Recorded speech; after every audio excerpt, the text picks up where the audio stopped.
Good evening, Gills fans and fans of other football clubs from League Two. Welcome back to the latest episode of Gills in the Blood TV, one that will finally conclude the 2024-25 campaign on the channel as I look at my League Two team of the season. Now, this has been really tough to get down to, well, 18, because I like to cheat. I have named a bench as well because there were so many good players in all departments in League Two over the last 9 months or so.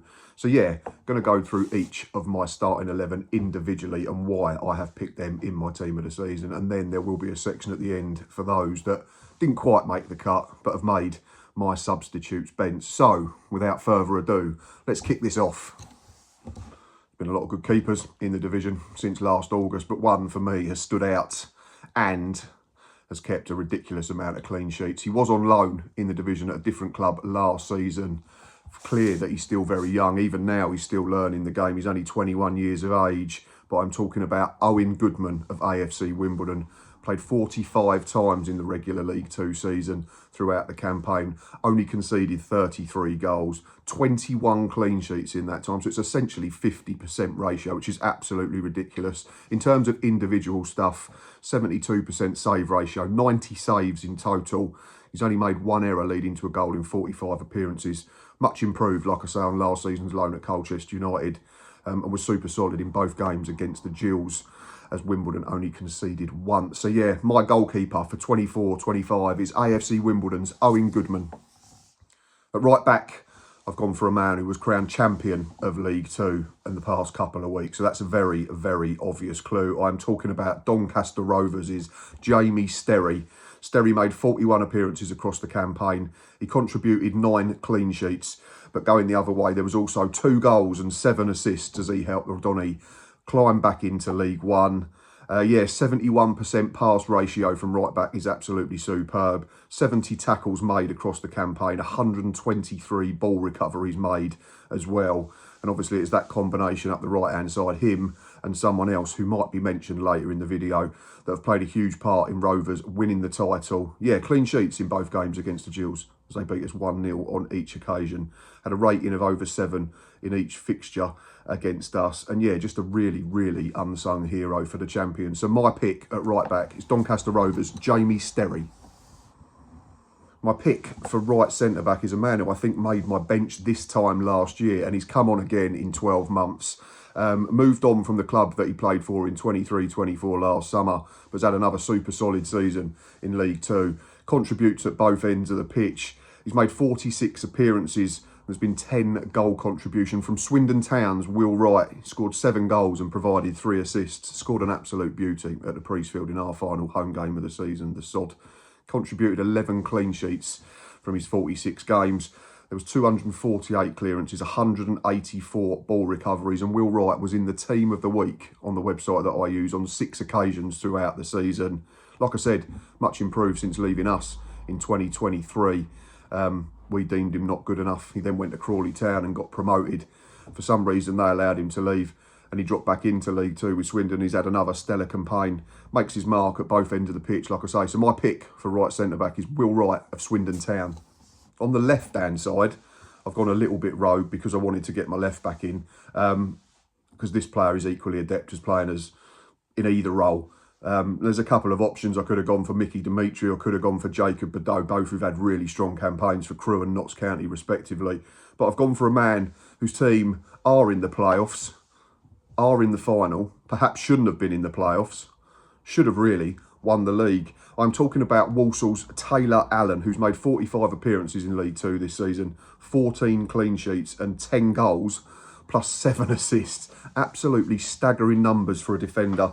He scored 3 free kick goals during the campaign. He's provided 58 key passes, and he's completed 50 tackles. Now, like I say, I've gone a little bit rogue on this one. I know he sort of plays as a left-sided centre-back, which means he's able to get on the outside. Has a decent partnership with his wing-back. I think it's Liam Gordon, but did play as a wing-back against us because Gordon was unavailable in the 0-0 draw at Priestfield a few months ago. He's one that really held his form, I think, while the Saddlers were struggling after Christmas when they threatened to completely implode. And yeah, in the running, in the final 17 games, he provided 5 goals and assists, which like I say, is a staggering amount for someone playing in an out of form team, but for a defender as well, absolutely ridiculous. So therefore, my left-sided centre-back is Walsall's Taylor Allen. Left back, there were a couple of real standout options, I thought, but I've plumped for a man who I've seen regularly throughout the campaign, and I know this is going to cause a little bit of controversy because I'm not even sure that fans of my own club think he's good enough to even earn a new contract or at least be first choice for us next season. But I think he's had a really, really solid campaign. I'm talking about Gillingham's Max Clark. Now, he's played 40 times for the Gills this season in the league. He's contributed 16 clean sheets in that time. But for me, his mentality stood out. He was dropped by John Coleman at the start of the year when Coleman came in to replace Mark Bonner. Didn't moan, didn't shirk anything, continued to train hard, then got back in, and he's been absolutely brilliant since then. And he had a solid start to the season as well, in a slightly different role when we were actually good for a month or two. 16 clean sheets, like I say, and on top of that, there's been 8 goal contributions in the way of 3 goals and 5 assists. 66% pass ratio, I think, is decent from left back. 108 tackles completed and 192 ball recoveries. Ended the season as a left wing back, got better and better for me. And in his last 18 games, we only lost twice, and he contributed 8 clean sheets, 3 goals and 3 assists in that time, as we earned 26 points at 1.44 PPG. Averaged individually 7.26 in that time as well. So yeah, my pick for left back is Max Clark of Gillingham. I've gone for 2 sitting type midfielders to start off that area of the pitch. And firstly is a man who has made it back-to-back promotions out of the division with 2 different clubs. I'm, of course, talking about Port Vale's Ryan Croasdale. Croasdale played 45 times in the regular season, contributed 4 goals and 5 assists. So he was a threat going forward. There was also 18 clean sheets in that time as well, as Port Vale threatened to win the league, but had to make do with runners-up spot after defeat to my club, the Gills, on the final day. 78% pass ratio meant that he allowed his team to keep the ball really well. 112 tackles, 203 ball recoveries and 68 clearances. Meant for me that he was just something of an old throwback centre midfielder. Mr. Consistent. He does both sides of the game, doesn't he? He won't shirk his defensive duty, but he's good enough with the ball to go and have an impact moving forward. And yeah, like I say, back-to-back promotions for him. A proper throwback midfielder to the days of the 80s and 90s where he just played 2 central midfielders. So for me, first pick in central midfield is Port Vale's Ryan Croasdale. My second pick in that area of the pitch is another really, really experienced head. And he made 43 appearances for his club this season. There were 5 goal contributions in the way of 2 goals for himself and another 3 assists for others. 16 clean sheets, of which 10 came from February onwards as his team really picked up at the crucial time of the campaign. 52 key passes played from the middle of the park, 76% pass ratio overall, 120 tackles and 267 ball coveries were completed as he sat and allowed those around him to go and threaten opposition defences. I'm talking about Richie Smallwood of Bradford City. Now, I remember when he signed, and it was an absolutely ridiculous addition at the time, thinking, how have they managed to get a bloke to drop 2 divisions? He's a calming influence on everybody around him, and he just allows the others to thrive, doesn't he? Like I say, massively experienced, which would have been vital in that run-in as the Bantams tried to get into the top 3. And yeah, he ultimately helped them get over the line, didn't he? So for me, second pick in central midfield is Bradford City's Richie Smallwood. Right-hand side of midfield is where we go next. And for me, this was probably the easiest pick of the entire 11. A man who almost single-handedly at times looked like he was carrying his team to promotion and title glory. There's your clue. I'm, of course, talking about Luke Molyneux of Doncaster Rovers. 45 games for Molyneux in the League 2 season. 16 goals and 12 assists. That's 28 goal contributions across the campaign, which is frankly phenomenal at any level. 70% pass ratio, 95 key passes, 18 big chances created, of which 12 were converted. Again, another staggering percentage. 32% cross ratio, which means 1 in 3 is hitting his intended target. He won 59 free kicks as well with his dribbling ability, and that dribble ratio was 38%. He was in the team of the week on the website, like I say, that I use a staggering 11 times, which is basically a quarter of the season. A game changer, a match winner, and an absolute difference maker this season. Doncaster Rovers fans will be so pleased to see the Luke Molyneux they thought they'd signed a couple of years ago. There's been spells and there's been flashes of it, but he put it together for an entire season. Absolutely ridiculous performances. Yeah, 4 goals and 5 assists as well in the last 10 games. That ultimately meant Rovers did win the title. So for me, right-hand side, no question. Doncaster Rovers, Luke Molyneux. Central attacking midfield is where we look next. And again, there was plenty of candidates to get into this position. But ultimately, I went for a man playing for a club who I thought all the way back in August would have a really good season. Not so many thought the same, certainly amongst people that I talked to. But yeah, ultimately they missed out on the playoff for this team. But it wasn't for the want of trying, certainly from this individual. I am talking about Colchester United's Jack Payne, who's been back to his best in the last couple of seasons, hasn't he? Made 42 appearances for Col U across the campaign, contributed 8 goals and 10 assists. He had 84 shots across those 42 games, 80% pass ratio, 93 key passes, which is as good as Luke Molyneux pretty much, isn't it? It's only 2 off, albeit he played 3 less games. So again, he's having a huge impact in forward areas. There were 34% cross ratio, which is really good again, 57% dribble ratio, and 210 ball recovery. So it shows that he wasn't afraid to press in high areas to get the ball back for his team. As I've said, back to his best, certainly last season. And unfortunately for his team, they didn't quite make the playoffs. But 18 goal contributions from midfield is absolutely brilliant and is only bettered by Luke Molyneux in that area of the pitch. And he never went more than 4 games without contributing either a goal or assist. So for that reason, my pick as central attacking midfielder is Jack Payne of Colchester United. Across to the left-hand side, and I've gone for a player that's played in a couple of different positions for his team and a couple of different systems as well. He's had to operate from the side, he's had to operate in a front 2, and he's done both absolutely superbly. Made 37 appearances across the campaign, 14 goals and 8 assists. A man who stepped up superbly from the division below, having signed for his club last summer. I am talking about Port Vale's Laurent Talai. Yeah, a player that I certainly wanted my club, Gillingham, to have a look at last summer, but it wasn't one that we managed to pull off, if indeed we were interested. And the Valiants have reaped the rewards of his addition to their forward line. Them good numbers, aren't they? 71% pass ratio to go on top of the goals and assists, 65% in the opposition half. So it only dropped by 6% when he was trying to pick out them killer passes in the right areas. 47% dribble ratio as well, and also 61% long ball ratio, which indicates that Port Vale were not afraid to play different ways, and Laurent Talai was a big part of that. Like I said, was good at older shots, stepped up, and made a huge contribution to Port Vale as they threatened to win the title. He's big, he's strong. I think he's slightly different to what Jayden Stockley and Ronan Curtis offer them. I think you know what you get with Stockley and Curtis. One's going to be big and strong and play the target man. The other's going to be tricky, dribble in and run at his defenders. I think you get a bit of both with Talai, to be honest, from what I've seen across the season. And yeah, 13 contributions, which was 10 goals and 3 assists in the final 3 months, meant that he played a huge part as his team got promoted. So yeah, my pick on the left-hand side is Laurent Talai.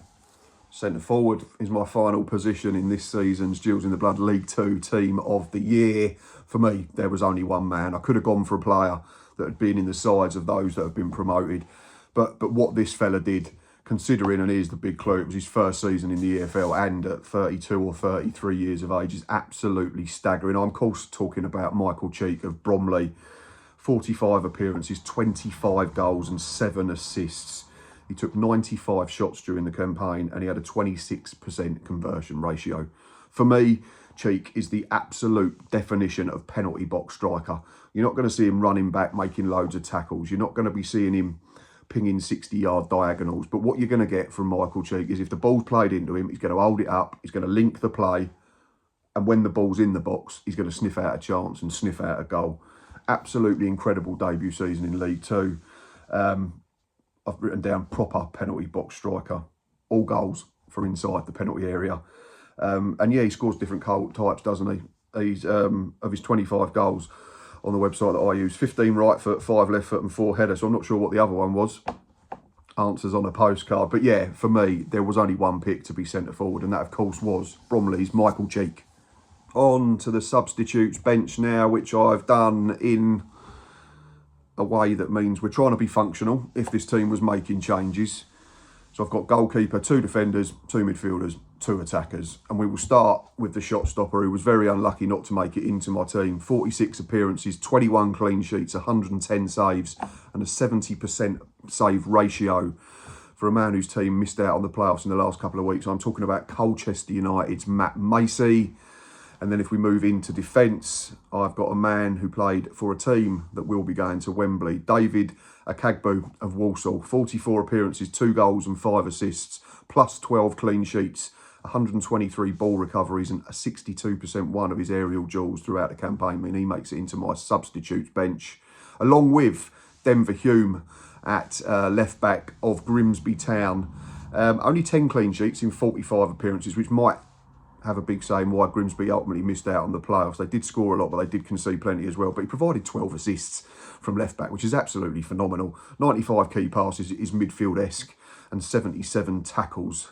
If we move into midfield, I've gone for a man who played for one of those clubs near the bottom of the division. He made 36 appearances, but contributed 9 goals and 6 assists with a 26% cross ratio. He made 85 tackles and 115 clearances. So again, another player that was willing to do both sides. I'm talking about Ben Woods of Accrington Stanley.